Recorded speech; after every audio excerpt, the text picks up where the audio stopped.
Hello and welcome back. This is the Clay Golem, this is Foundry VTT, and this is Curse of Strahd, and we have another pack update for you. So I will put the release link into the comments, into the description for this video, so that if you don't already have it, you can use that and install that manually. If you've already got it, you can click the update and it will update. By the time this video is out, that update should be ready. So I just want to go through a few little bits, what's added, what's changed, just to bring you up to date. First of all, thank you to Millicenius 1461, who pointed out a couple of things that I have now rectified. In Arc E, the missing Vistani, when you get to the Arasek stockyard, Rictavo wasn't here. And he didn't have any visibility, so I have created him. I've given him his various magical items that he needs, so he is now all set and ready to go. So I don't quite know how I missed actually adding him to the scene.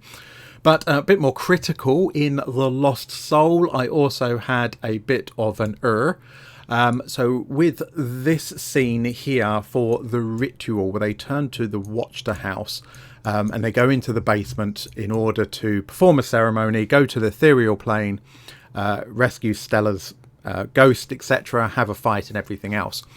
And I hadn't put a scene in for that, and I couldn't find a decent map for doing the ethereal plane, so I just left it, and was doing it as theatre of the mind. But again, Millicenius has prompted me to get off my lazy butt and actually do something about it. So we do have a new scene.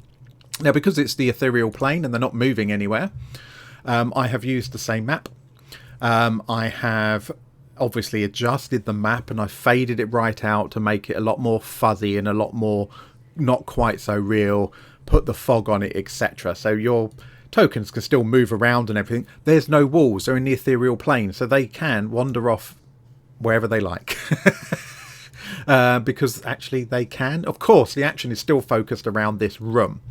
So you may or may not have Lady Fiona Watcher with you. So I've hidden that token. You can reveal it if you want to when you bring your parties in. When they pass to the ethereal plane, they will see Stella. So she's there ready for you, but currently she's hidden, so the players don't see immediately. And the ghost of Erasmus as well, ready to go. We do have the attack from the spectres, so I've popped those in ready for you. Again, these are all hidden, they're ready for you, but obviously you don't want the players seeing them immediately. And then I have brought in the gallows speaker in their first form, and I've added all their bits in. Now, because so many of the abilities for some of these powerful creatures, with Strahd's forces essentially, they have lots of very unique abilities. So they're not straight out the PHB. There is no automation for them. Some of them are quite complex and would be really difficult to automate anyway. And we're not building Curse of Strahd for automation, although it is automation kind of ready in a lot of ways. So some of these, for example, I didn't want to do that. If it is a ranged thing, I have put templates and stuff like that for that to work for you. But for a lot of them, it's a case of I've updated the description so you know what it does. You know, in response to taking damage, a creature within range, the gallows speaker attacks that creature with its foretelling touch or will-o'-wisp. Okay, fine. Now that's not something you can automate. You just need to know that they've got that and they can use that as their reaction and then make your extra attacks, etc. So we've got the first form of the Speak of the Gallows, and then we've also got the second form here. I've just noticed I haven't hidden this one. I'm going to do it in a second. Again, a whole different range of abilities for their second form. They are quite complex. Obviously, don't run the adventure without reading it anyway. But that's all there. Okay, so that should round off Act 2 by adding those extra bits in for the Lost Soul. Already we've got Arc I in the Walls of Krezk. One day I will actually get these names right. That's all in there. I think we've been over that already. But we are now on to Act 3, and we have been working on the Stolen Gem. There's quite a lot of scenes in here, and quite a lot of them are unique. So obviously we've got some that we're reusing because we're still in the Blue Water Inn. Nothing particularly special about this scene. The Lunar River Crossroads, Nothing actually happens, but because it's a familiar scene that they've walked past many times, to and fro lots of places, it's here. If you want to break up the journey, of course you can just say they immediately get to the point where they're approaching the Raven River crossroads. And again, depending if they've already been this way, they may or may not have already met the Revenant. If they have, great, he's still there. If they haven't, great, it'll be the first time. But they don't actually need to cross the bridge. They actually leave the path just before that. So we have the scene with the spike traps and things. Now, I did a bit of consolidation here of two scenes into one, purely because there's only so many maps available of the similar style. So if you're familiar with the module, or when you get to it, you'll know that this is ambushed by vine blights with a pit trap. So that's all ready to go, and that will activate if the players walk on that, and then the vine blights attack.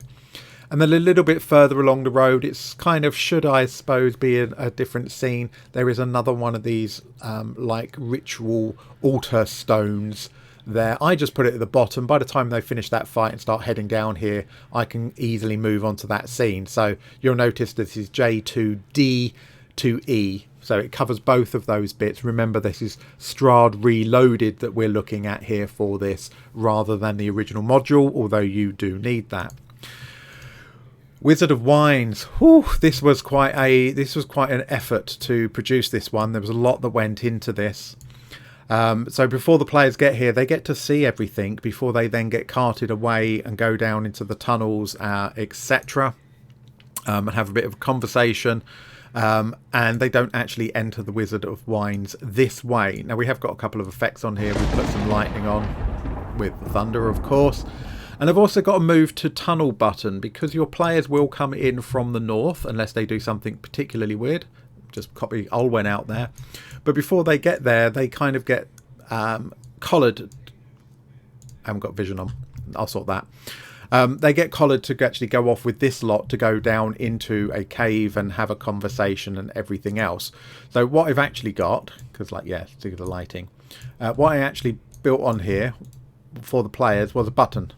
Excuse my terrible scrolling. That says move to tunnel. And that will teleport that token. They can do the roleplay bit, and then it teleports that token into the basement, where they can then commence the rest of the adventure and work their way through the Wizards of Wine. So a little magic button there just for you. Any of the player characters on the scene, it will pick them all up and dump them in this square, ready to go on their adventure. Irina, you shouldn't be there. You should have been out there, but there we go. And then they can come in. So I've tried to use, we've got some brown mould around here. There wasn't particularly great graphics that I could find for brown mould, but it covers all the walls and things. And then they come in here for their first combat. And we've got all this poison razor vine everywhere. So some of these things, like the plants, I created them as monsters because they have an attack. And they have an armor class and they have hit points. So I created them like that. And of course, there's loads of it all over the place in here. So I've just duplicated that. That stairwell's completely blocked. So they can't get anywhere there. And then when they come up here again, this is all blocked. There's some blocking doors, etc. But I've put out all the bad guys with their vine blights and the druid assailants, etc. They're all here. I've put out the tree. Again, if you're following the original module, it will be slightly different. But if we're following the Dragna Carter's Strahd Reloaded, there's the tree here with a couple of greater Strix hanging out in the top of it. And there's quite a big combat scene that happens there. And lower down on the ground floor, you've got the base of the tree in the same place with all of the blights. Now, all of those, again, are hidden because they're not necessarily... well, they're hidden to start with. And then they'll attack. Again, we've got our razor... our poison razor vine is here, all over the place where we need it. And we've got the encounter here. Now, this room is interesting because... So, I just want to explain how this works. These people, so these swarms, this druid, and these twig blights are actually here. So those characters are standing on the top here, and the two twig blights are hanging off of these cages. But the players come in here on the ground floor. these will immediately drop to the ground floor, and these guys will engage in the combat with the players who are on the ground floor. So I have, you can see that these got 10 foot written above them, so I've elevated these, they're all at 10 foot, to show that they are above the players when the players come into here, and then they will drop down, jump off, etc. So that might be slightly awkward to run. Of course, if the players end up somehow coming from the first floor and they come across this way, I'm not quite sure how they'd manage that, but if they do, you might just need to move those tokens. It's not a big deal, but just be aware that you might need to do that. It's a bit of a weird one. It's on 2 levels. If we were using Ripper's levels mod, then that would be one of those cases where that would work quite nicely, because these guys would be on the level above on the same map. We're not using that though for reasons of compatibility. As much as I do love it, we're not using it in Curse of Strahd. So, bit of a complex scene, that one. We've got all of these blights on the outside, again, all hidden, ready to come in, a part of the finale. If you don't know what I'm talking about, you'll need to read the module. We've then got the cairn, which I had to build. So I just built this with just using some tiles and things, so they can come to the cairn, have that conversation with Kavan. We've then got the nightmare. So again, really struggled to get images for this. This is a role-playing scene where they meet with Strahd again. So there's just something for them to look at as they then continue to approach Yester Hill. Now, where's Yester Hill gone? I promise it was there. Let me just fix that one right now, yeah?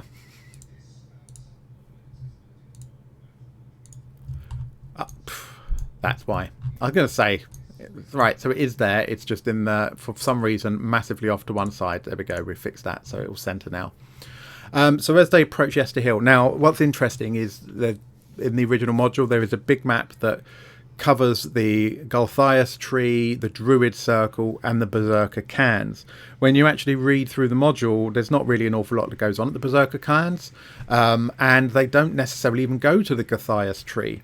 It all happens at the Druid Circle, and the way that Aeonbar did the maps is he broke them down. So we do have the Berserker Cairns. If they end up here, then there's a map for you to use for it.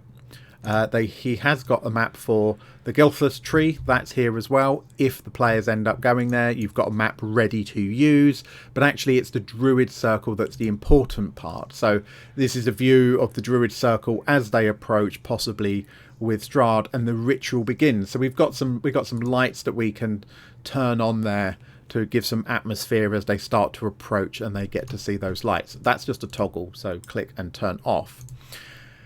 At the actual Druid Circle itself, this gets really complicated because there's an awful lot going on here, and we have a major combat with one of Strahd's brides. So we've got that in there, and we've got her abilities all in, so she's all built ready to go. But there's quite a lot of mechanics that happen here, so things are hidden. So first of all, you've got all the druids who are doing all of the talking and stuff. Don't know why I turned those off. We've got the lighting of that glowing pulse still that's going on from the gem within the center of the statue that they're trying to get.